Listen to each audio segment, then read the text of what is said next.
We're celebrating our 5th expansion in 10 years.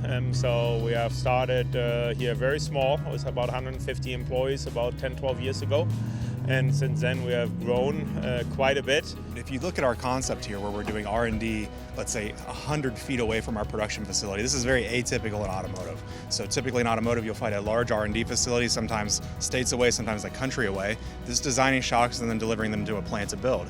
Here we have our designers and our engineers sitting really right in the meat of it, and they're able to get instant feedback from the production line, instant feedback from the vehicles that we're testing, and it really shortens our design loop and gives us a great product. And what is also really awesome, when our customers come, in the past we would show them our product pitch and PowerPoint. We still do this, but afterwards we go out here and show them what we can really do. Does that really get their attention when you put them in a truck? Absolutely. If you want to sell shocks, you put butts in seats. I mean, there's no better way to sell a shock.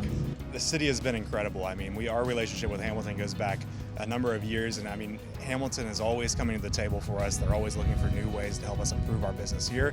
They're very quick to make investment. They're very quick to also provide other opportunities, non-financial opportunities. Most recently, we partnered with them on a great initiative to deliver clean energy to this entire facility. We've really looked to diversify our economy. City used to have quite a bit of investment in the paper industry.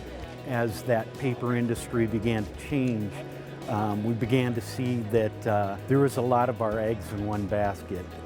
We think that we've got a pretty diversified economy now, from plastics industry to paper boxes to shock absorbers. The amount of new business coming to Hamilton is absolutely amazing. If you look at now the new thyssenkrupp facility from Spain, highly automated, future-oriented technology. I think it's a really good fit here with some of the other companies, and it really shows the foresight and the leadership of the city of Hamilton, so that they're not only attracting a lot of new business, in my opinion also they're attracting really interesting and future-oriented businesses.